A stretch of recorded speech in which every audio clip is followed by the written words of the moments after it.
Hey there, welcome to the DFS Build NBA edition. I'm Kevin Roberts, getting ready to go over this nice 5-game slate over at DraftKings for NBA DFS. I already pushed out a video for the Week 10 Monday Night Football DFS Showdown. You can catch that at the end of this video.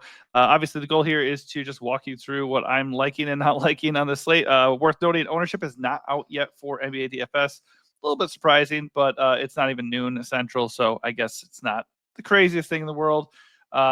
This looks like a pretty fun slate, to be honest. A couple things to go over, and I will highlight my favorite plays as we go. If I end up helping you out in any way, and you like this free advice, hammer the like button. That helps us out quite a bit. Also, consider subscribing to the channel. That will alert you to all future videos, so you won't miss out on any extra help, free help for NBA and NFL slates. So, all right, let's get into it. So I'm actually going to switch up the format a little bit because I'm going solo today. I'm going to go team by team. It is a smaller slate.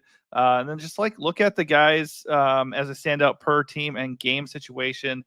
Because sometimes if you go position by position, I think it's a better format for a bigger slate when there's a lot to go over. You can kind of digest it a lot quicker.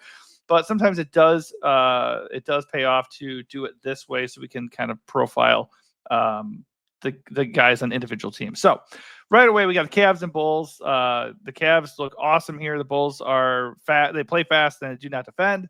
So basically, anytime somebody faces the Bulls, we have to seriously consider them. The only issue here is there's an 8-point spread. So Cleveland is still undefeated. Doesn't really feel like the spot that they are going to get tripped up.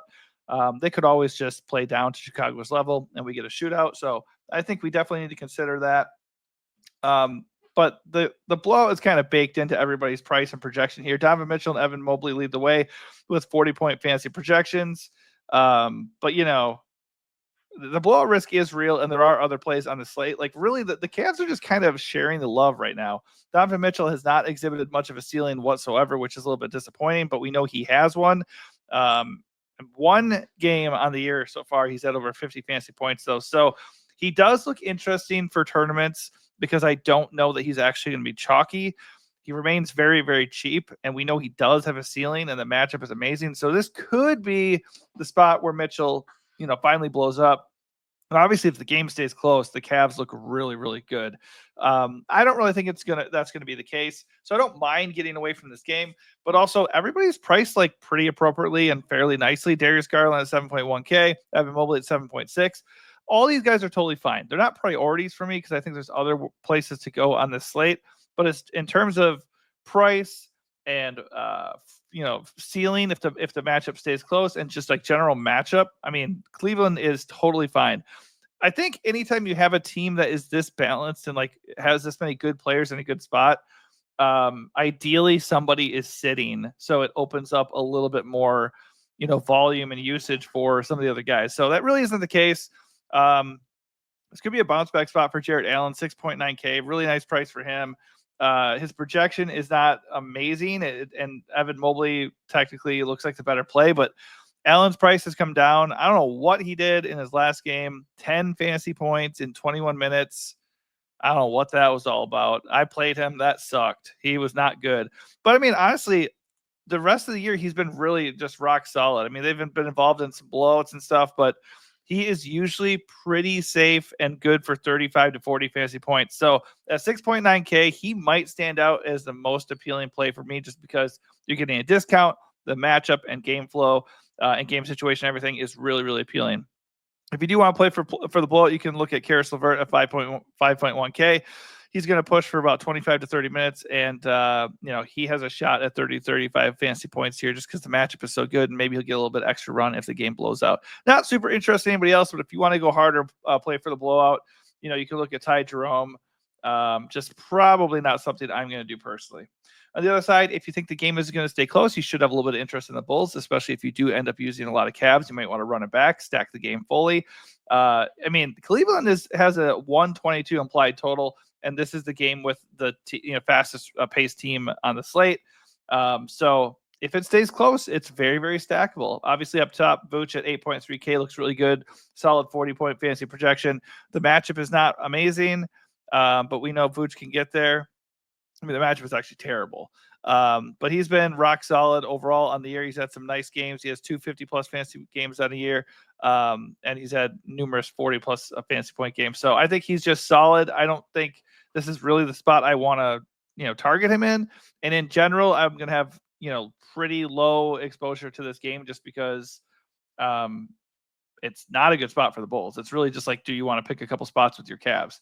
That said, Zach LaVine is probable, so they look to be at full strength too. So it's not like we can really, target value like Ayo Dosunmu and feel really good about it at 5.9K.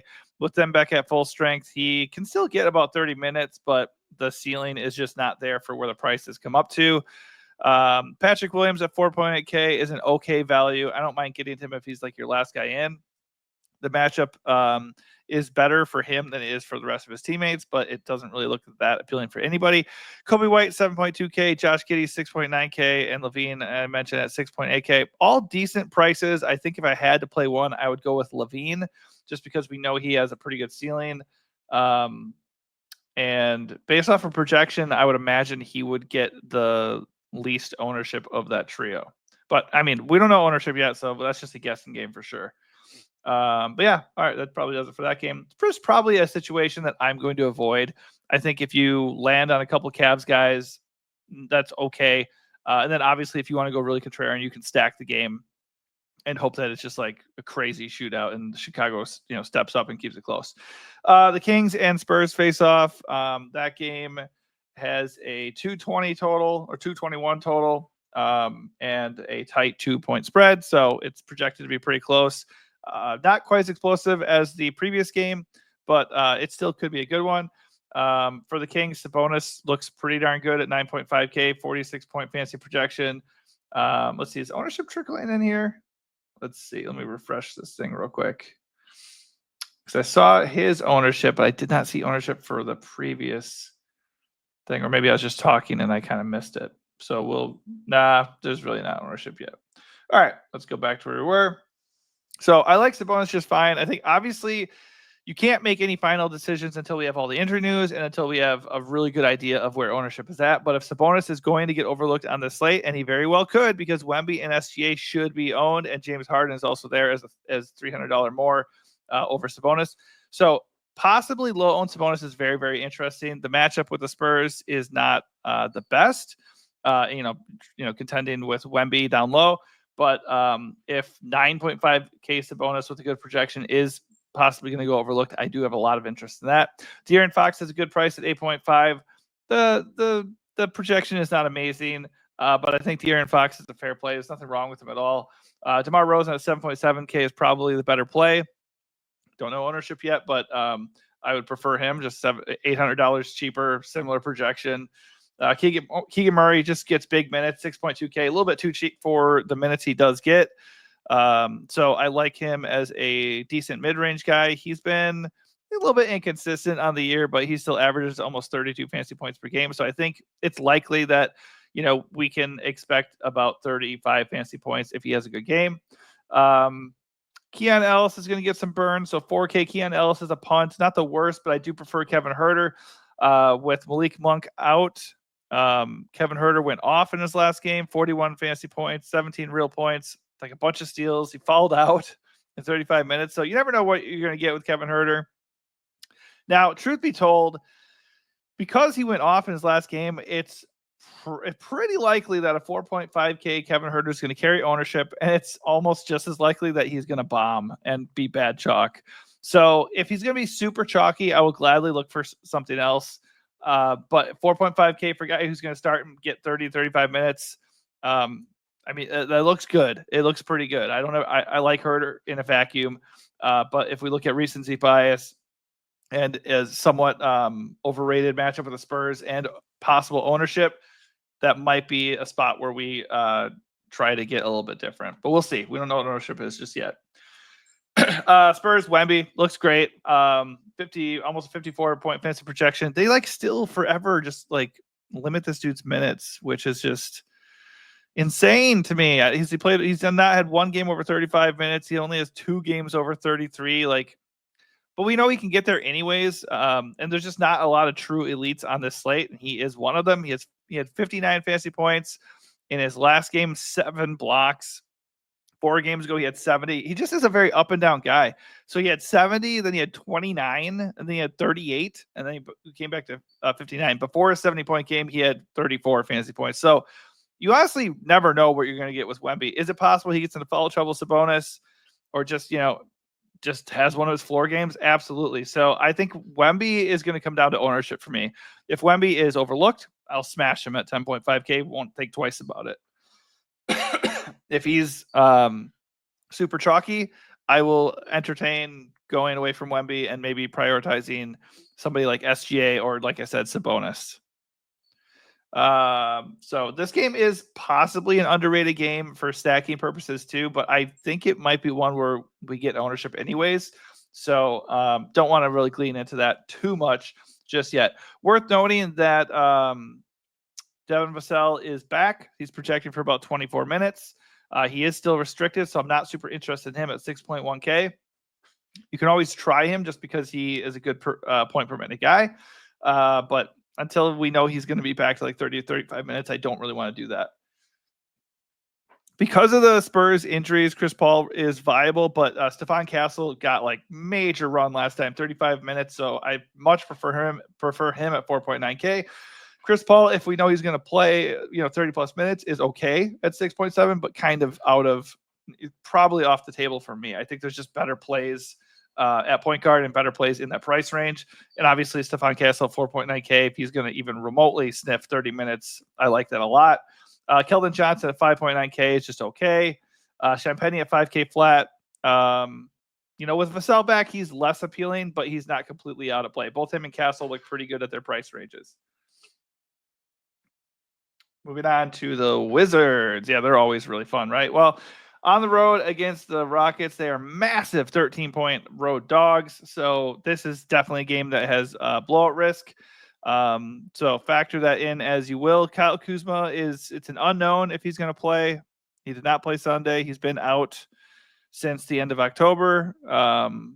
If he is in, probably going to be limited because he had a groin issue. But we also know that he has a considerable ceiling, and at 7.5K, he would be viable. But tough matchup, road game, first game back, probably limited. I don't really have much interest if he does play. Now, if he's out, the Wizards just continue to have like a lot of interesting guys with usage. Carrington would be okay at 6K flat. He did not do well in his last game, but in his previous 2 games, he had 36 plus fantasy points in each of them. He's playing like big minutes. So if he's going to be in there and pushing for 35 minutes, he looks fine at 6K. He's got a decent projection. Let me organize this by projection, actually. JV is popping here at 5.6K. I think he's okay at center. The projection's okay. The matchup is not amazing. And his minutes have been super wonky as expected. 18 minutes last game. He's maxed out at 25 on the year. I don't know. He's a really good per minute guy, so I don't have a problem with JV in tournaments. But if he's going to be remotely chalky because it's a small slate and he's only 5.6, I think I'll go do something else. Alexander Sarr at only $200 more. Just feels like a better play. He doesn't have the projection that JV does, but maybe that will play into him being, less appealing to people. And then I think I would just go to Sarr if I'm going to pick between those guys. Whether or not Carrington is in or out, Keyshawn George at 5.6 looks pretty good. He's getting big minutes and he is performing well. He doesn't have a crazy good projection, but his minute projection is nice. And he is one of the guys, probably along with Carrington, that would probably play in a blowout anyways. Don't want to ignore Jordan Poole. He's got the best projection of the Wizards at 37 fantasy points. But, the blowout risk is baked into that, and it's not really an amazing matchup on the road. Not really the guy I want to pay almost 8K for, all things considered. But we know he has a monster role as long as Kuzma is still out. So for tournaments, I don't mind Jordan Poole. It's just he's definitely not a priority for me. Coulibaly's prices come up at 6.4K. Probably not in consideration for me. He's been really good, though. I mean, there's nothing wrong with him. He had 36 plus fantasy points in 3 of his last 5 games. He definitely showed us his floor a couple of games recently, 16 and 24 fantasy points, but big minutes. He can hit threes. He can get defensive stats. He can rebound okay. I'm okay with him at 6.4K, but the price is a little bit steep and the matchup is not that great, so I'm probably not going to go there. All right, the other side are the Rockets. They're the much more appealing team. They're facing a team that, tends to play fast and doesn't defend well, so they just have a really good matchup. They're favored by quite a bit at home. I don't really care about the blowout risk. Şengün looks like one of the best plays on the slate. He is like 2,000 or something cheaper than Sabonis and has almost the same projection. So he's going to be chalky. He's not even 8K. He's projected for almost 46 fantasy points. The Wizards do not stop centers or anybody at all. So Şengün looks absolutely amazing. Fred VanVleet projects pretty decently for his price at 6.8K. He looks really good. I prefer him to Jalen Green, but we know Jalen Green does have a ceiling. And the thing is, Jalen Green, all these guys are in play, but Jalen Green might be a little bit more interesting in tournaments just because he is more expensive. He doesn't project as well.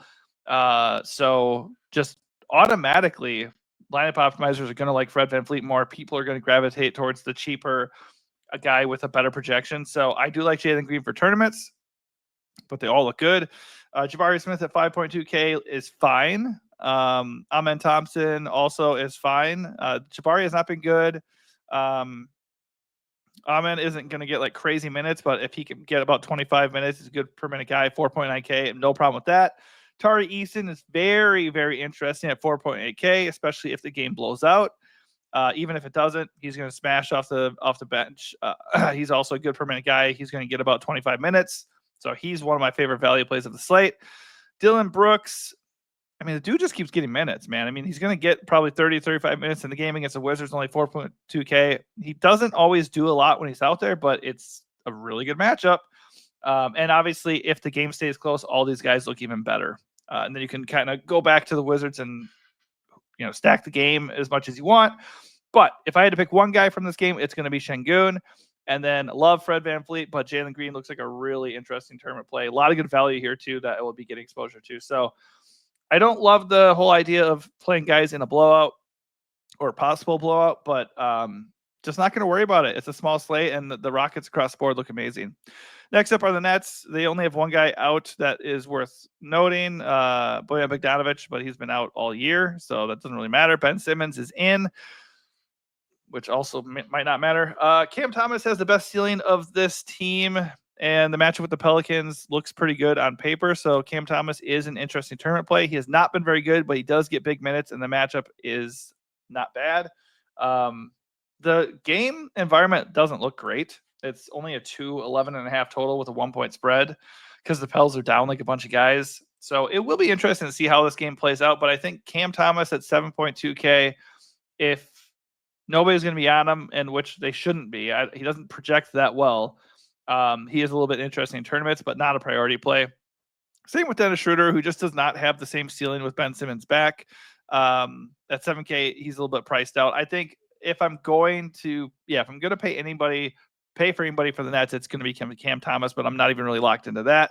Cam Johnson at 6.5K feels a little bit steep, but he's okay. Big minutes. Decent matchup, and he's been playing really well. 20 plus real points in 3 of his last 4 games. He scored in double digits in every game this year. He's shooting extremely well, averaging 17.4 real points per game. I don't love the price, but I think he's okay. I think if you fall to Cam Johnson at 6.5K, it's not the worst thing, but I would prefer a better projection for somebody at 6.5K. So not prioritizing him, but he's been playing really well. Nick Claxton at 5.7K. His minutes have been kind of all over the place, so I don't think he's very stable, but the price is really nice. No doubt about it. Price is nice. Projection's good. I think he does look pretty good for this slate. I just don't trust him very much. Ben Simmons at 4.8, guys. The only guy I really will mention, I mean, Dorian Finney-Smith is there. He'll push for 30 minutes. He's okay. Not excited about it. Ben Simmons is a really good per minute guy, though. 4.8K. Did play 27 minutes in his last game. Maybe he's trending up in the minutes department. I think he's an okay option that we can take a look at that price range, especially considering like Herter could be chalky. Some of the Rockets guys could be chalky. So we can maybe pivot there if he's not going to be owned. All right, so the Pels look really good on the slate. Obviously, the matchup with the Nets is good, and they are just down so many bodies. Zion is out. CJ McCollum and DeJounte Murray are still out. Jordan Hawkins, Herbert Jones are out. So just a lot of usage to go around. Obviously, it starts up top with Brandon Ingram with a 45-point fantasy projection. He has not been that good with this expanded role. They did get trounced by Orlando in their last game, and he only had 22 fantasy points.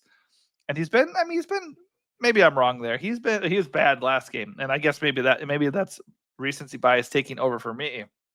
He was terrible and it really sucked. But he's been decent other than that. He has 44 plus fantasy points in 3 of his last 5 games. He had 37 fantasy points in a tough matchup against the Cavs 2 games ago. So maybe I'll backtrack on that and give him a break at his price point and in this spot, and given like the enhanced role with all his buddies out, he looks really, really good. So I would imagine he will garner ownership. The price is coming up a little bit more than I like, but 8.6K is still reasonable for his projection and really what his ceiling can be. He could go off here. That said, I do prefer Jose Alvarado. Only 6.2K, just a smash chalk play for me. I don't really care about the ownership. Playing monster minutes. He's handling the offense. He's scoring well, 18 plus real points in each of his last 3 games. 41 plus fantasy points in each of the last 2 games. Yeah. Give me Alvarado all day. I will entertain getting away from Ingram because there's other guys up in that price range that I like. But Alvarado is a lock for me. Trey Murphy is due back for this game. He has a hamstring issue. He is probable this will be his first game of the year. I'm assuming he'll be limited. Worth noting that could cut into other guys, but I do still like Boston, who has played 37 plus minutes in 3 straight games, had 43 fantasy points last game. Not sure I really expect that, but he still projects pretty well. And he's going to get major runs. So I will trust the minutes, and I like that he's still under 6K.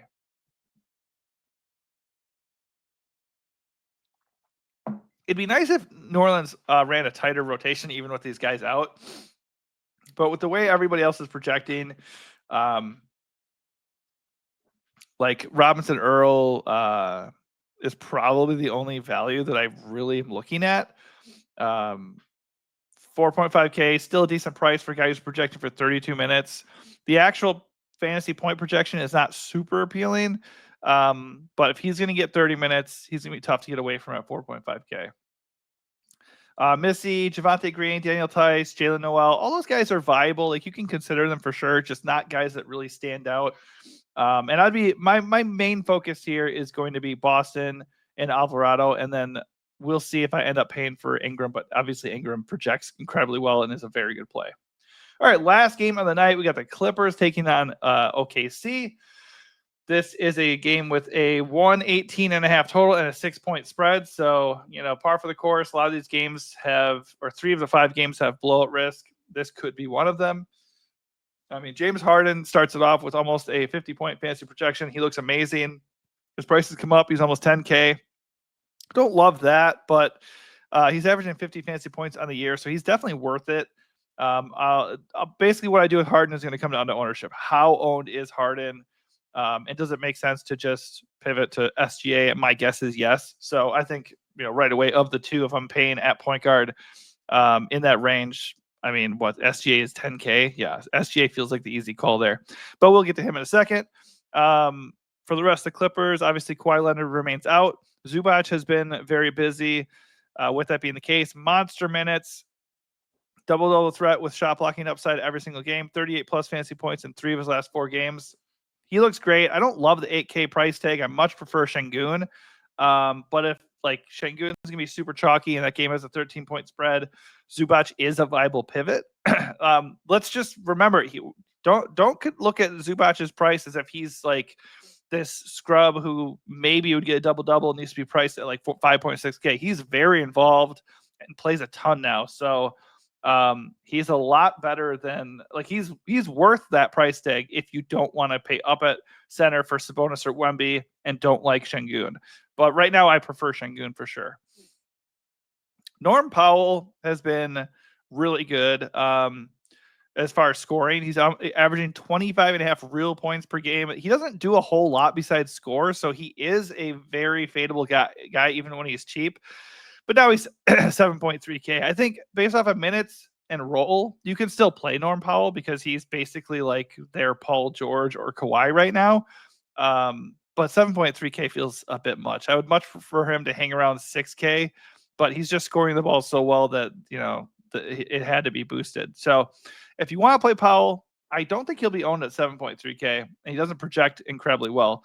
But given his role, I don't hate it. I just am not going to do it personally. Other than that, they're kind of just splitting the minutes for everybody else. Derek Jones Jr. at 4.3K, Kevin Porter Jr., Chris Dunn, Terrence Mann, they're all fine, but nobody that really stands out. I think none of them are really going to garner ownership, so you could definitely pivot away from some of the other chalky plays in the 4K price range if you want to. I just don't see the need or the real upside there. All right, here we go. Ending it out with OKC. So OKC is very interesting. Obviously, Isaiah Hartenstein has not played all year. He remains out, and now Chet Holmgren is out with a cracked hip because apparently he is 90. So he's going to be out for a while, like 2 months or more. So automatically, SGA looks amazing. He is one of the best projections of the slate. He just looks like the obvious play of the slate. So he's my favorite play, my favorite spend. I don't really see a reason to go pay for Wemby over him on this slate, especially with some of the other mid-range guys that look so good. If we get to the point where SGA is just like crazy owned and Wemby is completely overlooked, we could do that.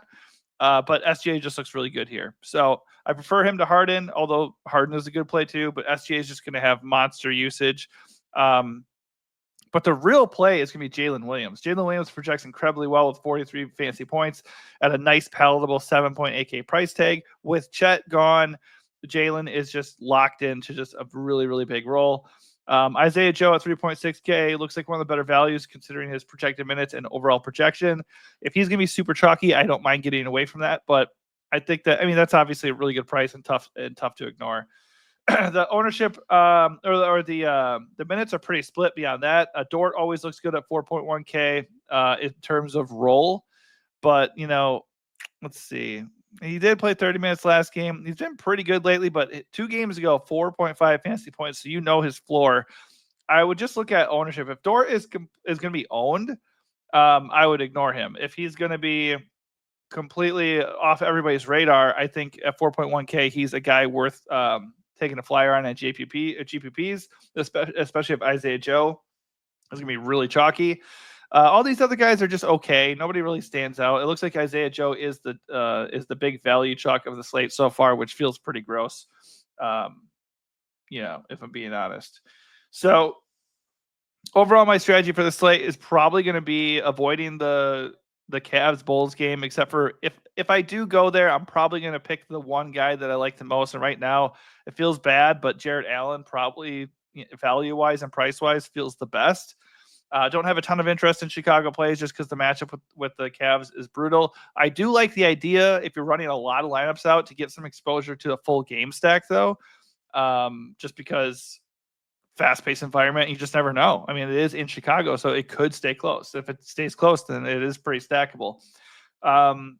Hard not to like Wemby if he's overlooked, but I do not mind eating the SGA chalk at all. He looks awesome. Love Şengün. Love the Rockets on the slate, top to bottom. There is major blowout risk, so not super interested in the Washington side except for some value. But you can pay for the Rockets starters and their values for sure. Kevin Huerter is another value that pops at 4.5K for the Spurs. Stephon Castle for the Kings, and then Stephon Castle for the Spurs at 4.9K. Castle's in play either way. If Huerter is owned, I will consider going away from him. Obviously, the Pels look really, really good up top. Prefer Alvarado and Boston, but Ingram is in play for sure. And then, SGA and Jalen look awesome to end this thing up. All right, so hopefully that team and / game-by-game breakdown helped you a little bit and help you on your process. We still need ownership and updated injury news. So once that stuff comes out, you can finalize your decisions and figure out how you're going to map things up. But hopefully this helped you out. If it did, give this a like and also consider subscribing to the channel. Thanks for watching and good luck.